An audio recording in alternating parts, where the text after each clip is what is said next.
الحمد لله وحده والصلاة والسلام على من لا نبي بعده أما بعد فأعوذ بالله من الشيطان الرجيم بسم الله الرحمن الرحيم إذ همت طائفتان منكم أن تفشلا والله وليهما صدق الله العظيم اللهم صل على سيدنا محمد وعلى آل سيدنا محمد وبارك وسلم الحمدللہ تعالی پیارے نبی صلی اللہ علیہ وسلم کی سیرت طیبہ کا عنوان سلسلہ وار ہمارا چل رہا ہے، جس میں ہم آپ صلی اللہ علیہ وسلم کی سیرت طیبہ کو اپنے خطبات جمعہ کے اندر بیان کرتے ہیں۔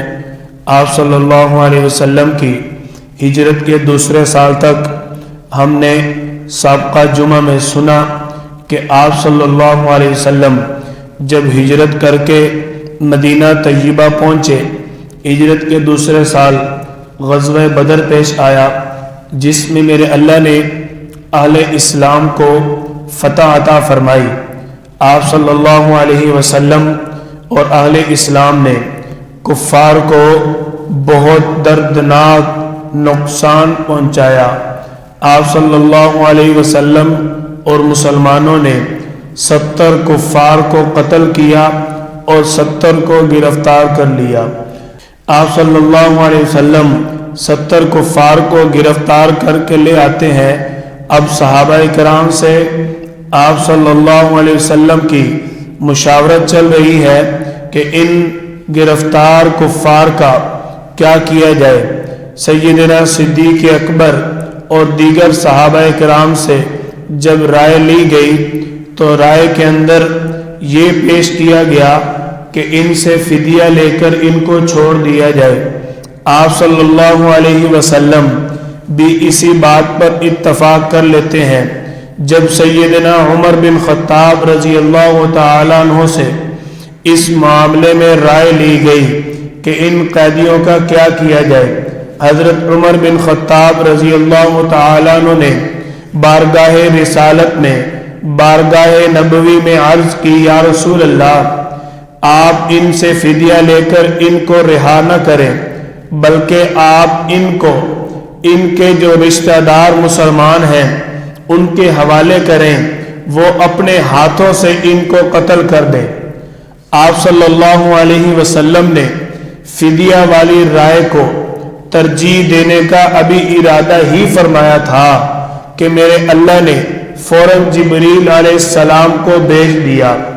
جبریل علیہ السلام اللہ کا پیغام لے کر آئے، ما کان لنبی ان یکون لہ اسری حتی یثخن فی الارض، کہ یہ نبی کے لیے مناسب نہیں ہے کہ وہ کسی سے فدیہ لے کر، کسی قیدی سے فدیہ لے کر اس کو رہا کر دے۔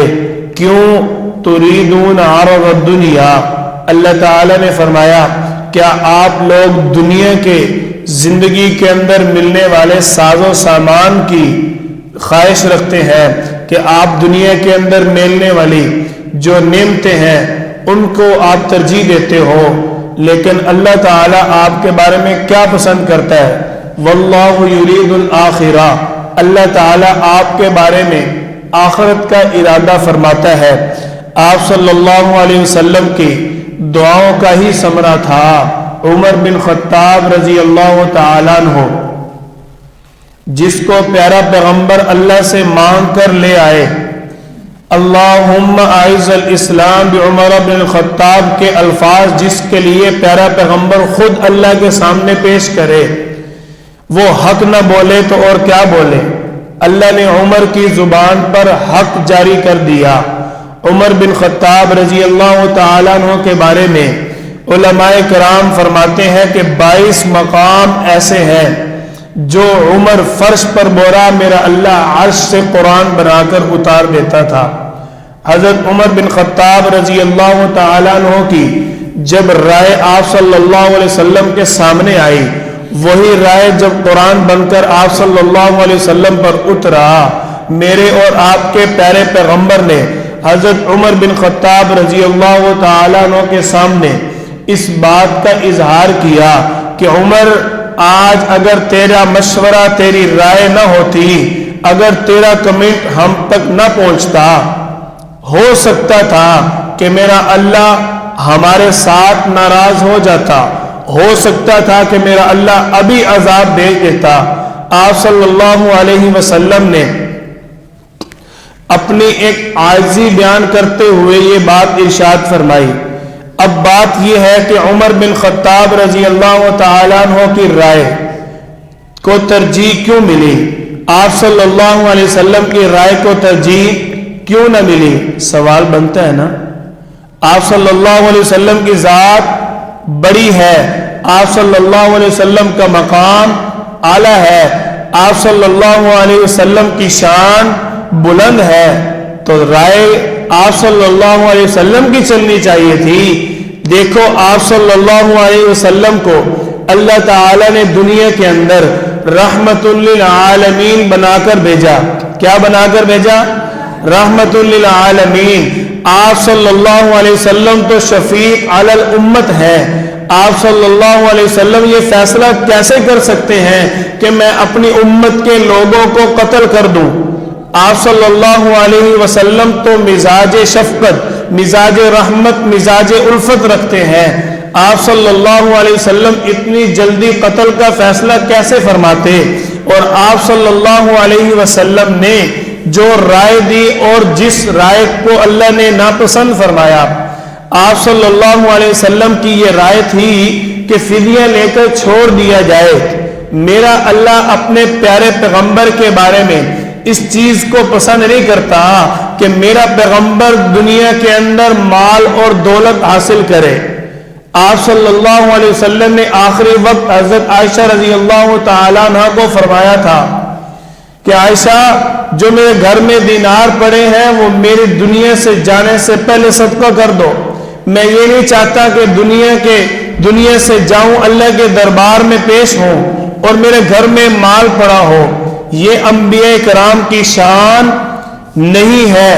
آپ صلی اللہ علیہ وسلم کے پیارے صحابی کی جو رائے آپ صلی اللہ علیہ وسلم نے پسند کی کہ عمر بن خطاب رضی اللہ تعالیٰ عنہ کی رائے تھی کہ ان کے رشتہ دار ان کو قتل کر دیں۔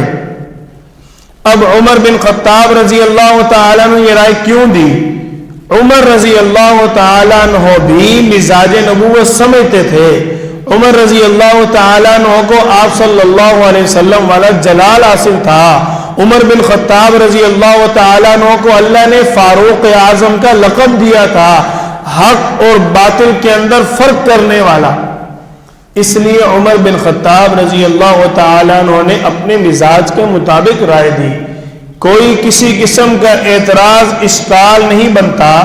آپ صلی اللہ علیہ وسلم تو شفیع علی الامت ہیں، آپ صلی اللہ علیہ وسلم قتل کی رائے کیسے دے سکتے ہیں؟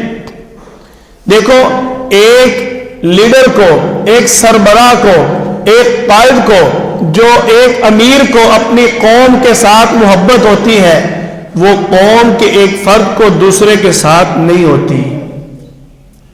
ایک لیڈر کو جو اپنی قوم کے ساتھ محبت ہوتی ہے، وہ قوم کے ایک فرد کو دوسرے فرد کے ساتھ محبت نہیں ہوتی۔ دیکھو مثال دیتا ہوں، گھر کا سربراہ سب کے ساتھ محبت کرتا ہے۔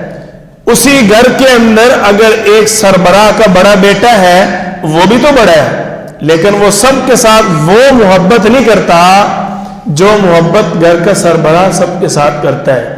اس لیے آپ صلی اللہ علیہ وسلم نے یہ رائے نہ دی کہ ان کو قتل کر دیا جائے۔ آپ صلی اللہ علیہ وسلم نے آپ اللہ تعالیٰ کے اس حکم پر عمل فرما دیا۔ اب ہجرت کا تیسرا سال شروع ہوا۔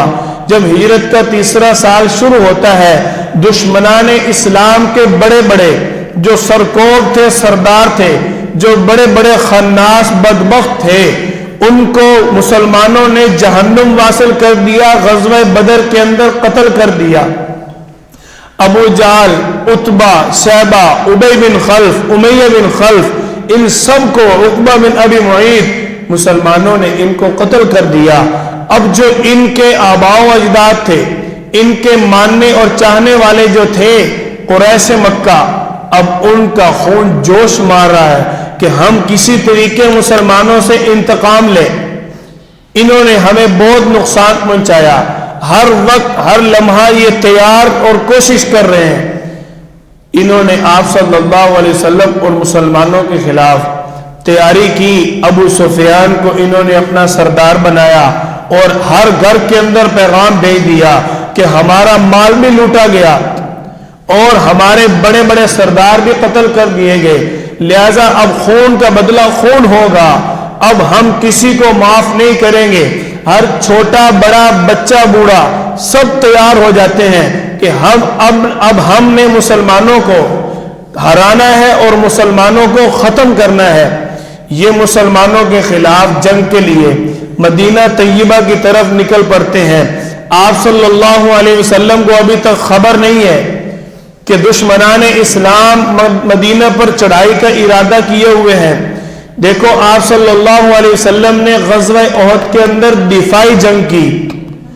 جب آپ صلی اللہ علیہ وسلم نے حضرت انس اور حضرت مونس رضی اللہ تعالیٰ عنہما کو بھیجا کہ دیکھو مشرکین مکہ کے حالات کیا ہے، پتہ چلا کہ مشرکین مکہ تو مدینہ کے بالکل قریب آ چکے ہیں۔ احد کا مقام 3 میل کے فاصلے پر ہے، مدینہ طیبہ کے قریب آ گئے۔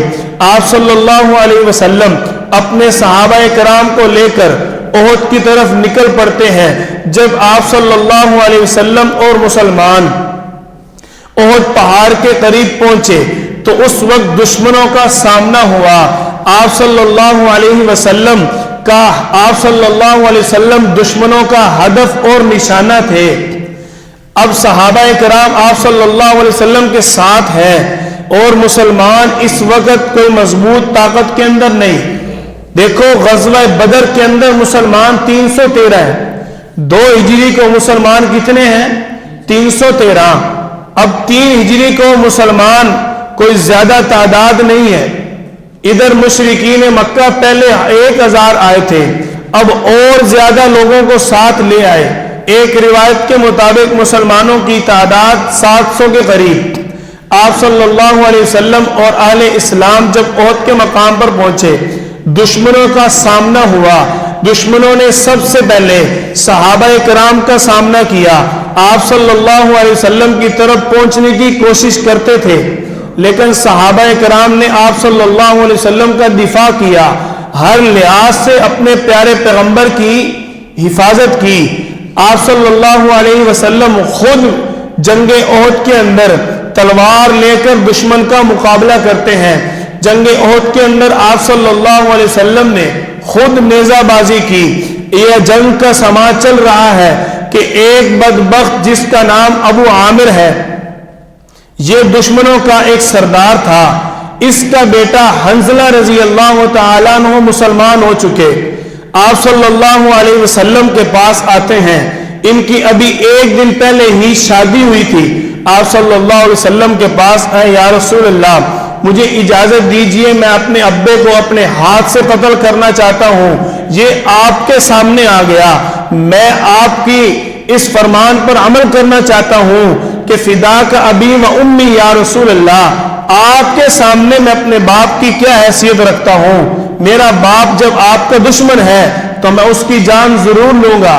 جب انہوں نے آپ صلی اللہ علیہ وسلم کے سامنے اصرار کیا، آپ صلی اللہ علیہ وسلم نے اجازت دی، حضرت حنظلہ رضی اللہ تعالیٰ عنہ آگے بڑھے اور بڑھ کر اس کو قتل کر دیا، اور دوسرے ہی لمحے حضرت حنظلہ رضی اللہ تعالیٰ عنہ پر ایک بدبخت نے وار کر کے ان کو شہید کر دیا۔ جب جنگ کے اندر کچھ تھوڑا سا مہلت کا سما آیا، آپ صلی اللہ علیہ وسلم نے دیکھا کہ صحابہ کرام کی جو میتیں پڑی ہیں ان میں حنظلہ نہیں ہے۔ صحابہ نے پوچھا، آپ صلی اللہ علیہ وسلم نے جواب دیا، حنظلہ کل ہی نکاح ہوا تھا، بغیر غسل کے میری ایک آواز پر لبیک یا رسول اللہ کہتے ہوئے میدان میں آ گیا۔ اب دیکھو آسمان پر اس کو فرشتے غسل دے رہے ہیں۔ حضرت حنظلہ رضی اللہ تعالیٰ عنہ کو غسیل الملائکہ کا لقب آپ صلی اللہ علیہ وسلم نے عنایت فرمایا کہ جس کو فرشتوں نے غسل دیا، یہ آپ صلی اللہ علیہ وسلم کھڑے ہیں، دشمن آپ صلی اللہ علیہ وسلم کی طرف بڑھنے کی پوری کوشش کرتا ہے، صحابہ کرام جنگ میں مصروف، کہ اچانک ایک صحابی حضرت سعد بن ابی وقاص رضی اللہ تعالیٰ عنہ کی نظر پڑی، دیکھا کیا کہ دشمن آپ صلی اللہ علیہ وسلم کا گھیراؤ کر رہے ہیں۔ حضرت سعد بن ابی وقاص، حضرت طلحہ رضی اللہ تعالیٰ عنہ، حضرت ابو دجانہ رضی اللہ تعالیٰ عنہ یہ دوڑتے ہیں، دشمن کی صفوں کو چیرتے ہوئے آپ صلی اللہ علیہ وسلم کے گرد حلقہ کرتے ہیں اور فوراً آپ صلی اللہ علیہ وسلم کو پہاڑ کی اوٹ کی طرف لے جاتے ہیں اور سامنے خود کھڑے ہو کر حضرت طلحہ رضی اللہ تعالیٰ عنہ تیر اندازی کرتے ہیں۔ روایت کے اندر آتا ہے، صحیح بخاری کے اندر موجود ہے، حضرت طلحہ رضی اللہ تعالیٰ عنہ تیر اندازی کرتے، آپ صلی اللہ علیہ وسلم خود ان کے پیچھے کھڑے ہو کر ان کی ٹوکری سے تیر نکال کر پکڑاتے۔ حضرت طلحہ رضی اللہ تعالیٰ عنہ نے آپ صلی اللہ علیہ وسلم کو عرض کی، یا رسول اللہ آپ میرے پیچھے ہو جائیں، کہیں آپ کو دشمن کا تیر لگ نہ جائے۔ آپ صلی اللہ علیہ وسلم حضرت طلحہ رضی اللہ تعالیٰ عنہ کے پیچھے ہیں، حضرت طلحہ رضی اللہ تعالیٰ عنہ مقابلہ کر رہے ہیں۔ آپ صلی اللہ علیہ وسلم نے حضرت طلحہ کو فرمایا، طلحہ تو جنتی ہے، طلحہ تو تیر انداز کے اندر ماہر ہے، اور ساتھ ہی آپ صلی اللہ علیہ وسلم نے حضرت طلحہ رضی اللہ تعالیٰ عنہ کے کندھے سے سر نکال کر دیکھنا چاہا کہ دشمن آگے کیا کر رہا ہے، دشمن کی پوزیشن کیسی ہے۔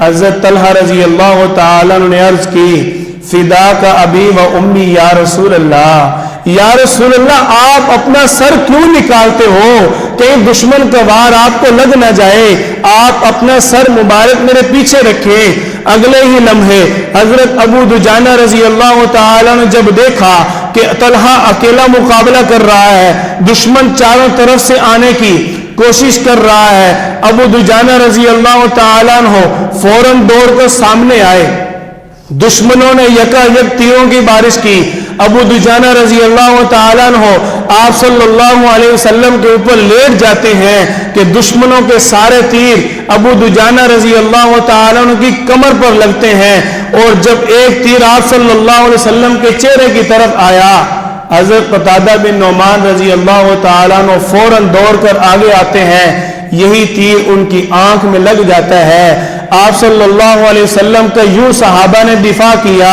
صحابہ کرام تو جنگ احد کے اندر یہ کہہ رہے تھے، پہلے ہماری طرف آؤ پھر ہمارے پیغمبر کی طرف جا سکتے ہو۔ صحابہ کرام تو یہ کہہ رہے تھے، یا رسول اللہ ہمارا سرمایہ آپ ہیں، ہمارا سب کچھ آپ ہیں، آپ کے علاوہ ہمارا کچھ نہیں ہے، آپ کو کچھ ہو گیا ہمارا تو سب کچھ ختم ہو جائے گا۔ صحابہ نے اپنی جان لگا کر آپ صلی اللہ علیہ وسلم کا تحفظ کیا، اور آج لوگ صحابہ کرام کے تقدس کے بارے میں بات کرتے ہیں، جس کو اپنے باپ کا نہیں پتا وہ صحابہ کی بات کرتا ہے۔ اللہ نے صحابہ کرام کے نسب کو بھی جمع کیا، اپنے پیارے پیغمبر کے نسب کو بھی جمع کیا، جن کا تحفظ میرا اللہ کرے۔ آج دنیا ان کی شان کی بات کرتی ہے جنہوں نے اپنی جان لڑا دی آپ صلی اللہ علیہ وسلم کے تحفظ پر، آج دنیا ان کے بارے میں بات کرتی ہے۔ دیکھو صحابہ کو جو مقام حاصل ہے، صحابہ کی شان بیان کرے میرا اللہ، صحابہ کی شان بیان کرے میرا اللہ، اور آج کا ہر ایرا غیرہ نتو خیرہ صحابہ کی شان میں گستاخی کر کے کیا سمجھتا ہے کہ ان کی شان ہم کم کر لیں گے، کہیں ان کا درجہ کم ہو جائے گا۔ میرا اللہ جس کو بلند کرے اس کے شان کو، مقام کو، مرتبے کو کون نیچا کر سکتا ہے۔ صحابہ کرام کے بارے میں میرا اللہ نے کیا فرمایا، اولئک حزب اللہ، یہ سب کے سب اللہ کی جماعت ہے۔ الا ان حزب اللہ هم المفلحون، یہ سارے کے سارے اللہ کی جماعت، اور اللہ کی جماعت کامیاب ہوتی ہے۔ کسی کے کہنے سے کیا فرق پڑتا ہے، آسمان کی طرف، چاند کی طرف، سورج کی طرف منہ کر کے تھوکنے والا، اگر اس کو سورج کی روشنی نہیں لگتی تو وہ میرے اللہ کی قدرت ہے، اس کو تو میرے اللہ نے بلند کیا، اس کے اپنے چہرے پر تھوک آئے گا۔ اللہ نے صحابہ کرام کو جو میں سمجھتا ہوں سب سے بڑا مقام عطا فرمایا کہ آپ صلی اللہ علیہ وسلم کے لیے اللہ نے صحابہ کو چن لیا۔ آج کوئی مولوی کے گھر پیدا ہو جائے، پیر صاحب کے گھر پیدا ہو جائے، لوگ اس کے ہاتھ چومتے ہیں، اس کے ادب کرتے ہیں، اس کا احترام کرتے ہیں۔ دیکھو ہم دنیا میں لوگوں کے پاس، پیروں کے پاس تعویذ لینے جاتے ہیں، اس تعویذ کے اندر ایک آیت، ایک لفظ لکھا ہوتا ہے جس سے ہم یہ کہتے ہیں کہ اللہ تعالی ہمیں شفا دیں گے۔ اس کو پیر مانتے ہو جو دنیا کے اندر ایک آیت لکھتا ہے، اور جس امیر معاویہ کو اللہ تعالیٰ نے قرآن لکھنے کے لیے منتخب کیا، اور جس امیر معاویہ کو آپ صلی اللہ علیہ وسلم اپنا کاتب وحی بنا لیا، اس کو پیر نہیں مانتے؟ یہ سوچنے کی بات ہے۔ یہ تو ایک صاف ستھری، عیاں، واضح اور روشن بات ہے۔ ہم تو یہی کہیں گے جس کے جی میں آئے وہ لے اس سے روشنی، ہم نے تو دل جلا کر سر عام رکھ دیا۔ وآخر دعوانا ان الحمد للہ رب العالمین۔